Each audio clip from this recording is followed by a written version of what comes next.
What's up guys, welcome back to the channel. Maverick here with episode 22 of March Comes In Like a Lion. So actually, I went back and checked the actual schedule, the actual episode list for Sangatsu, and I found out that this is actually the last episode of the first season, right? So even though I think in the numbering order, it doesn't really differentiate between the two seasons. The episode list just continues on for a total of 44 episodes. Yeah, I guess it does mark a sort of midpoint, right? So with that in mind, I don't think we're actually going to see much in this episode. Originally, I was thinking that I'm watching this after the fact, right? So I would think a reasonable way to end this would be maybe to we gotta have something to look forward to, right? So it's either gonna have something to do with Kyoko, or maybe with Rei getting back on his feet or whatnot, something of that sort, right? And so, yeah, I guess we should just go into it and see what's gonna happen. Alright, let's begin in 3, 2, 1, play. Alright, or we can have a new school term, I guess.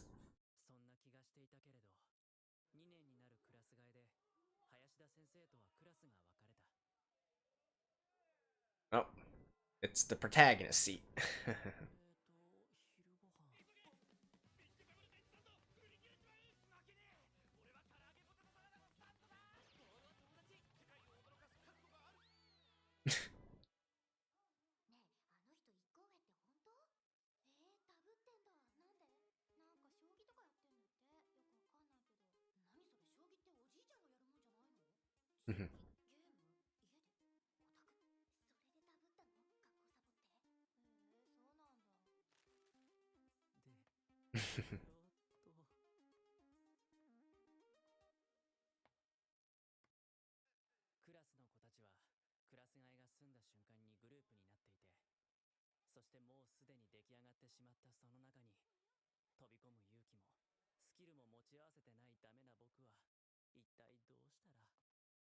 All right.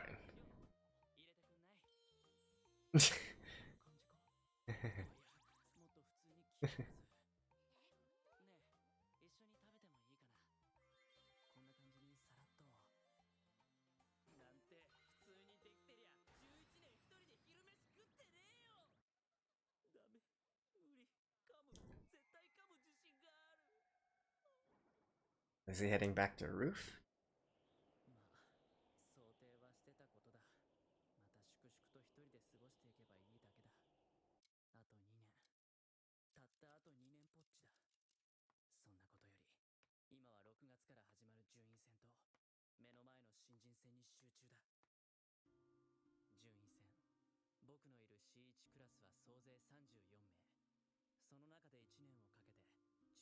Right.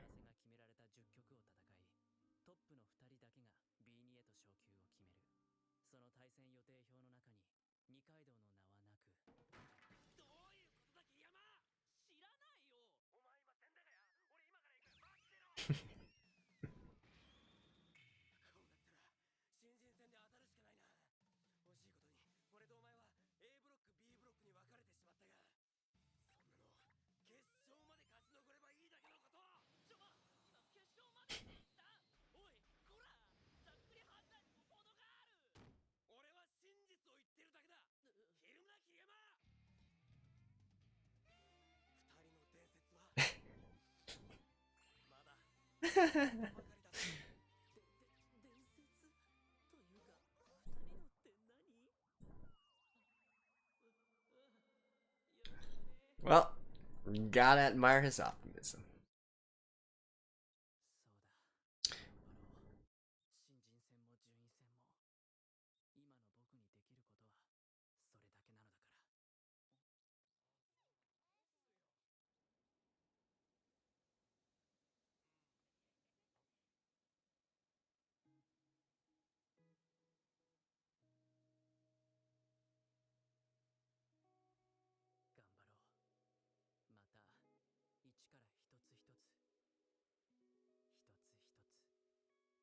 Sort of like a restart.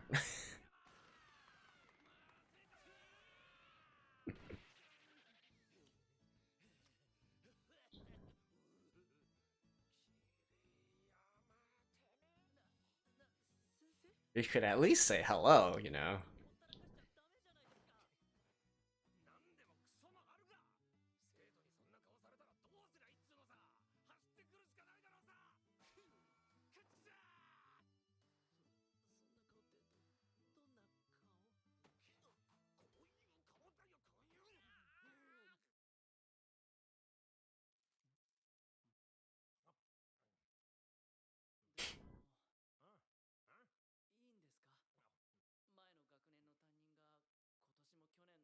I mean,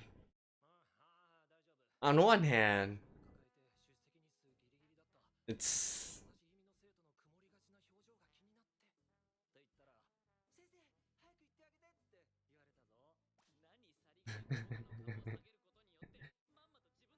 I mean, it is nice that he's eating with him, but I feel like Ray needs to start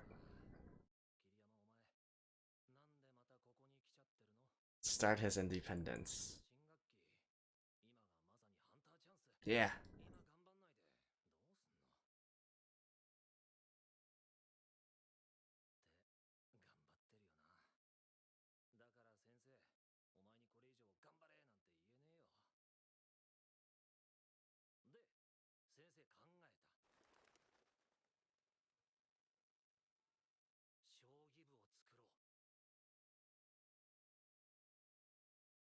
That's actually a pretty good idea. Yeah. That's a brilliant idea, actually.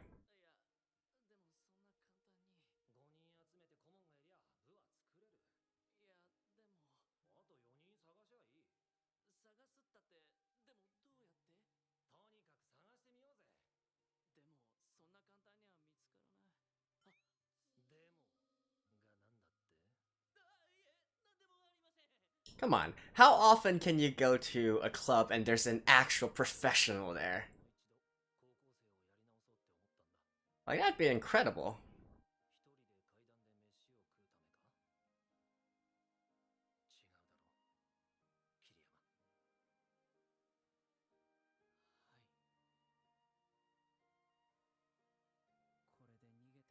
This is like a win-win-win situation, right?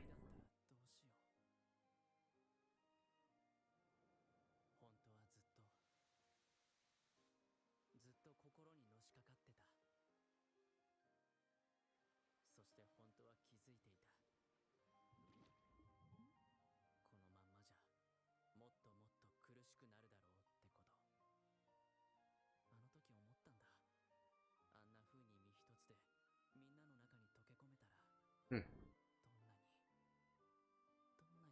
So that turned out to be the biggest lesson he learned from him.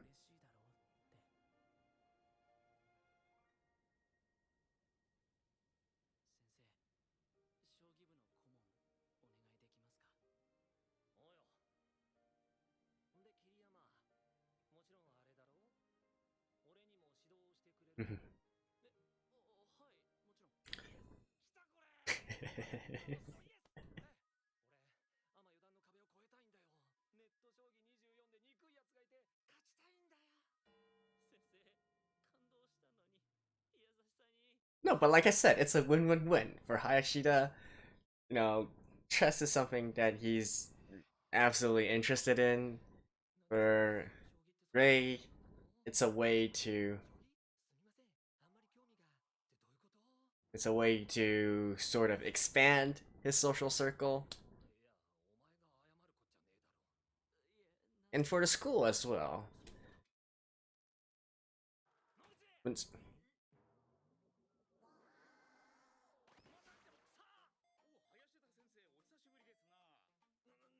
And for the school, I mean, you know, you got all the makings of what could be a very prestigious club, actually.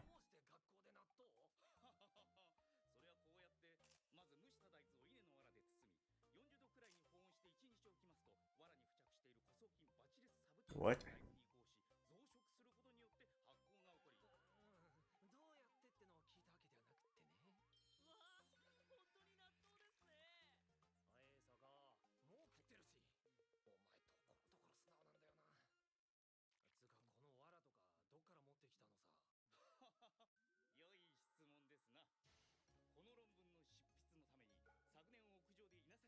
What?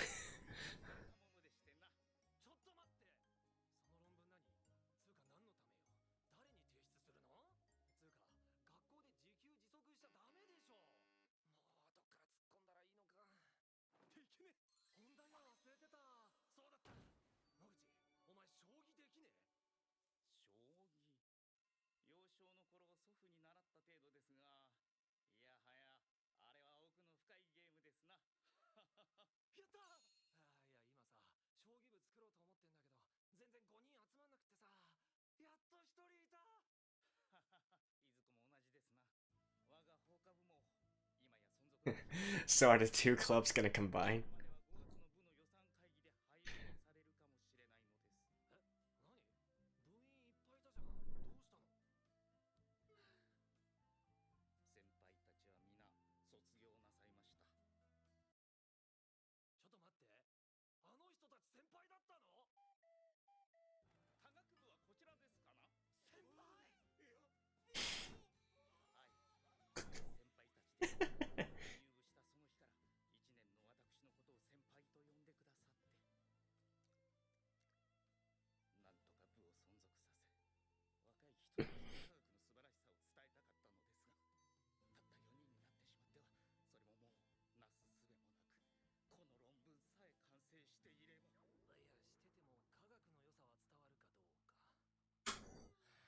'Right, so Ray's gonna join.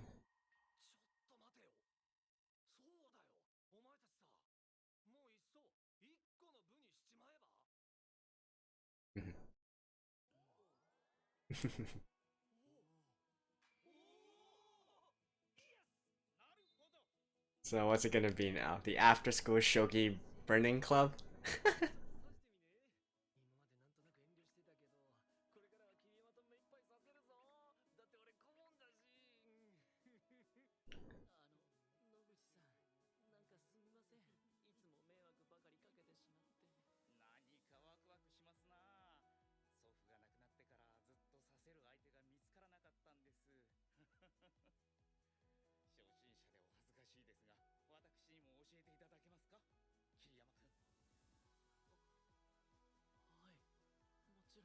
Aww. Yay.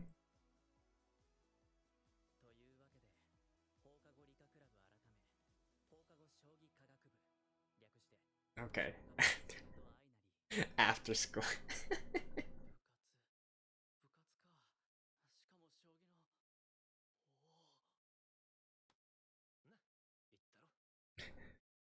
Reminds me of the after school tea time.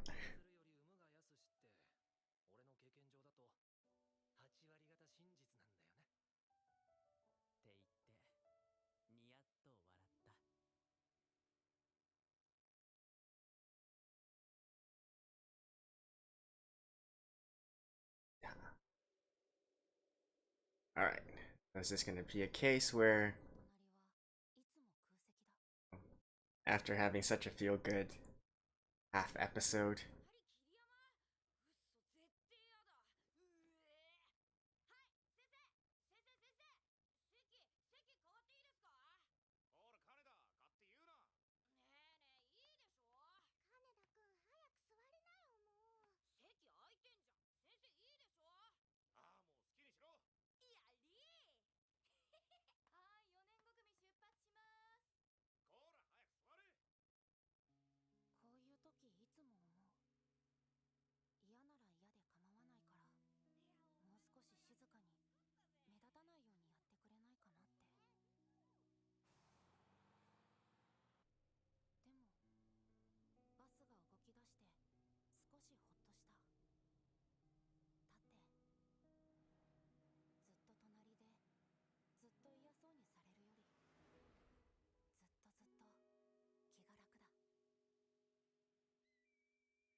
what exactly was his problem when he was young, though? Wait, it's just quiet?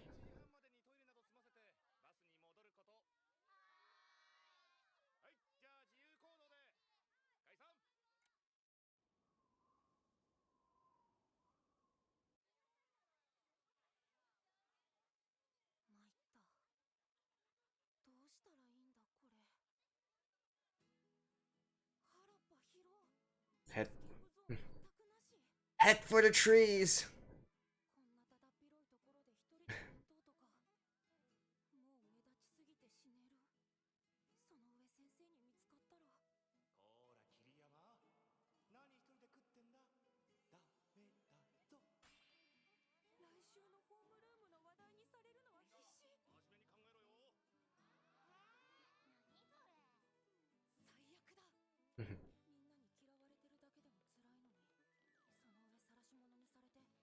Why does everyone hate him though? Did I miss something? He's too mature or something like that?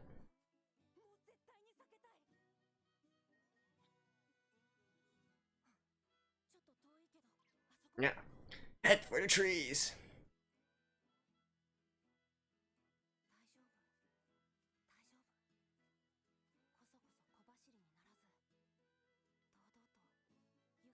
Ah, he's gonna get caught.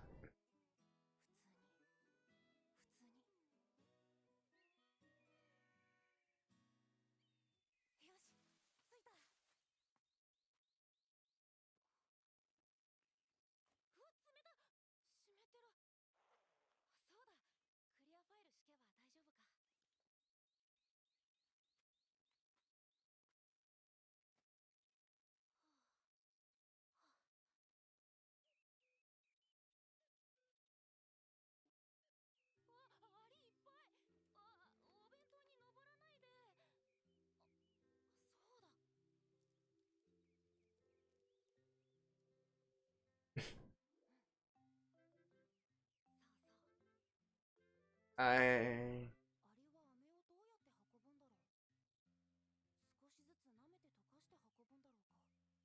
No, they're just gonna carry the entire thing.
Alright. Are you gonna juxtapose this with his current situation or something?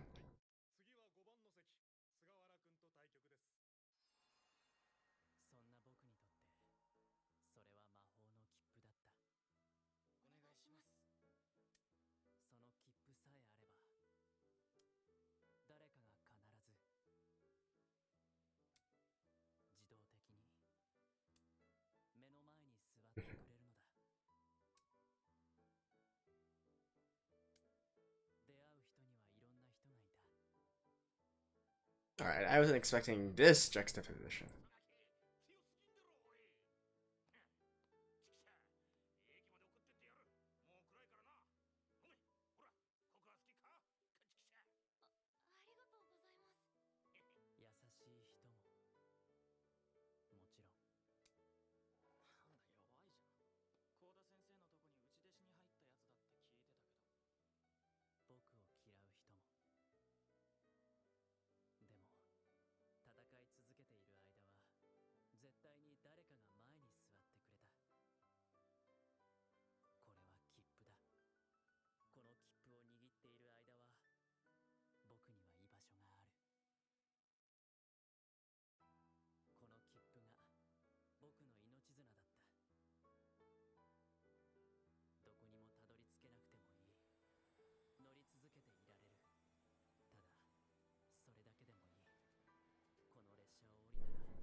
Oh, you're playing the dragon.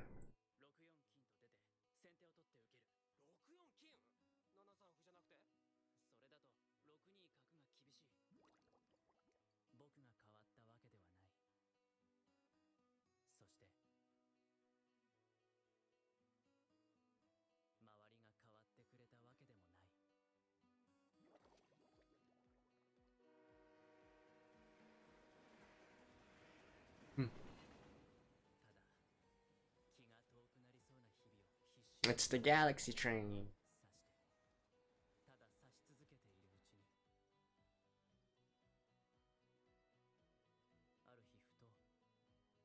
緒に旅をしていることに気づい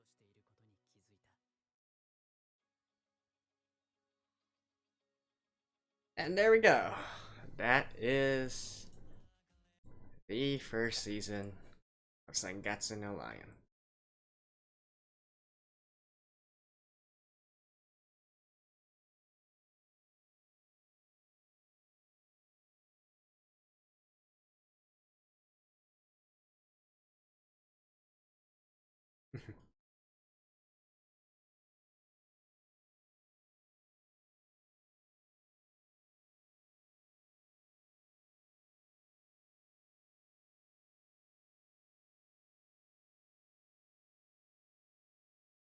Right. All right.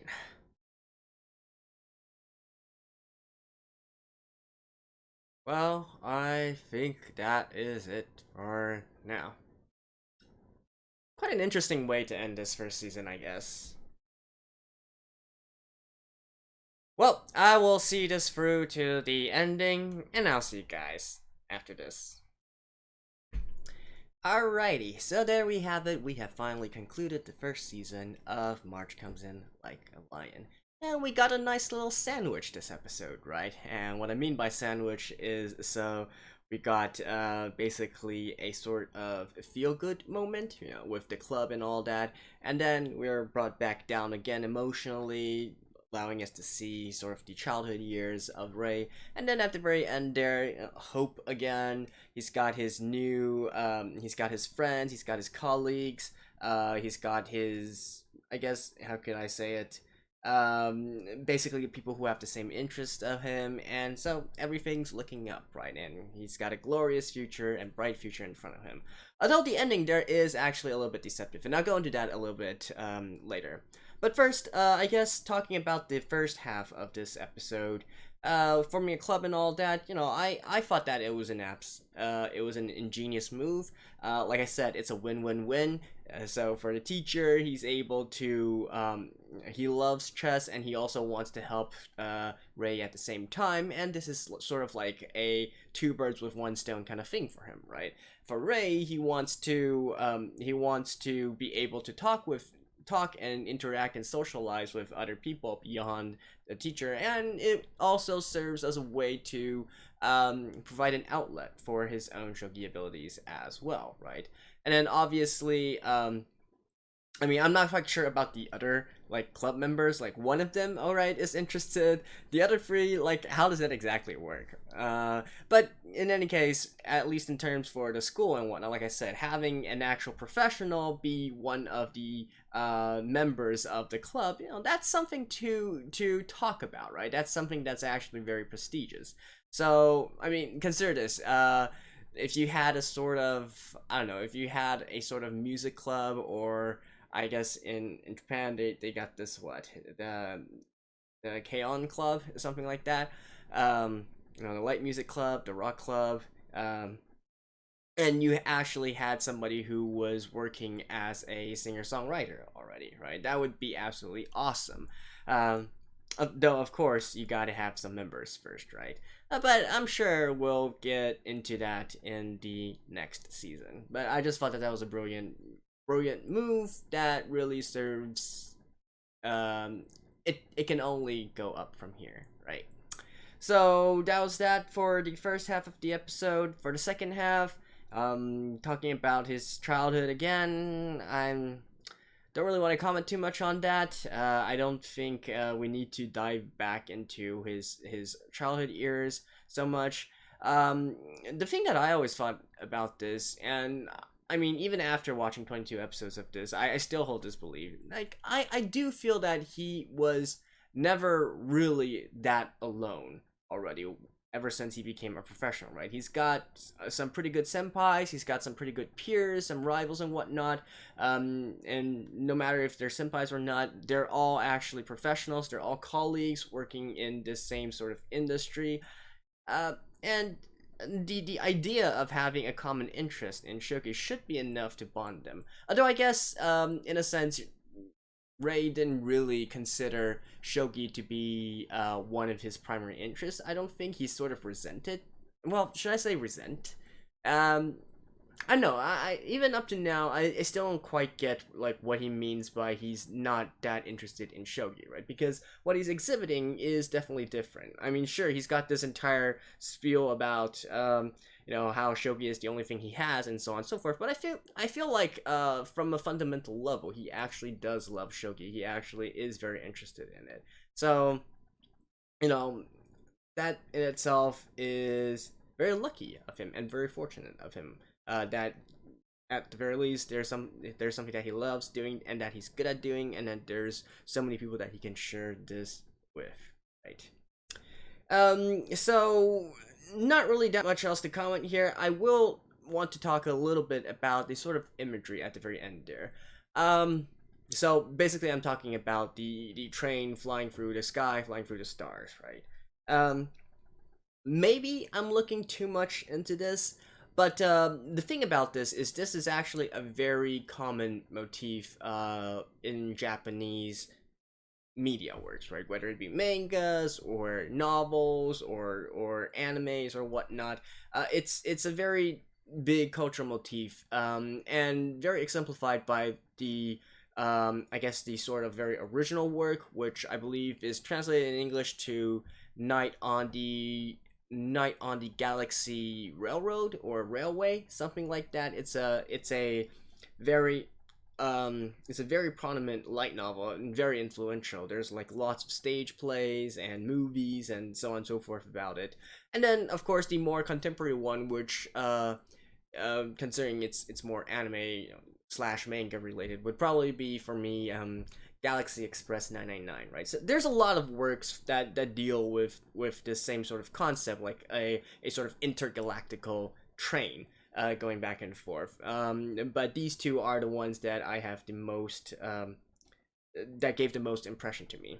And the funny thing about this is that they all typically have a same sort of common concept, in that someone who is boarding the train and going to, like, I'm not gonna go into it and spoil too much about these works, right? You guys can go look them up. They're very very influential, very very popular in Japan. But the point is, in both of these works, um, during the journey, right? They're I mean they're on a train, right? Obviously they're going somewhere. Uh, they both share the common characteristics of, during this journey they will meet a lot. The protagonists of both these works meet a lot of different characters, right? And through the dialogue and whatnot, with these characters, they learn a bit more about themselves, about what they're trying to do, where and how it affects them wanting to reach their eventual destination, right? They had a set destination in mind because they wanted to do something there, or they or there was something that they were searching for, let's say. But through all this dialogue and through this contact with all the people along the way, it actually sort of changed in the end. So I do wonder if this is also sort of hinting at how this series is going to go. We can see clearly that, at least for right now, Ray is pretty set on his belief that this is the, shogi is the ticket to his future. He's heading towards some sort of glorious future, bright future, or something like that, right? But then we also see that there's all these other people that are coming on board, and you know, in essence here, it's sitting next to him, and so maybe they will strike a conversation. But basically, long story short, what I'm trying to say is, what I get from this scene is the the sort of journey that he's going to go on in terms of shogi and meeting all these different people, whether it was Shimada or any of the others and whatnot. It's through this sort of interaction and whatnot that he's also gradually going to turn his mindset around. And I don't know, maybe eventually realize that shogi is not the be all and end all of what he actually wants to do. He's going about this maybe a little bit from the wrong way, let's say. So right now he's basically utilizing this as a way of proving that there's a reason for him to exist here. There's a reason for him to live, something of that sort. There's a reason to prove his worth. I feel like, of course, he's not going to change from the fact that he still loves shogi and he wants to eventually aim for being one of the top shogi players. I'm not saying that that's not possible. I'm just saying that maybe one of the fundamental reasons that he has for playing shogi might change here, and that will be more and more evident as he continues on and meets all these different people and maybe sort of changes his own mindset a little bit.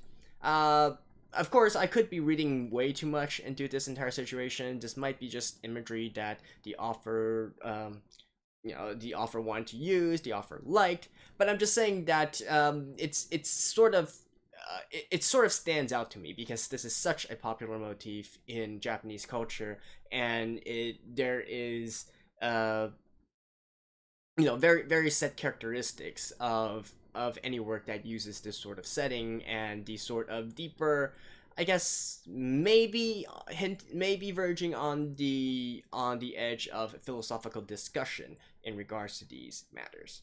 So hopefully that made sense to you guys, and it didn't come out as too much of a rambling. I'm not actually sure how popular these two works or these various Galaxy Railway works are in the West, but again, I can assure you that they are very very popular in Japan. Probably like everybody knows it. It's a household name.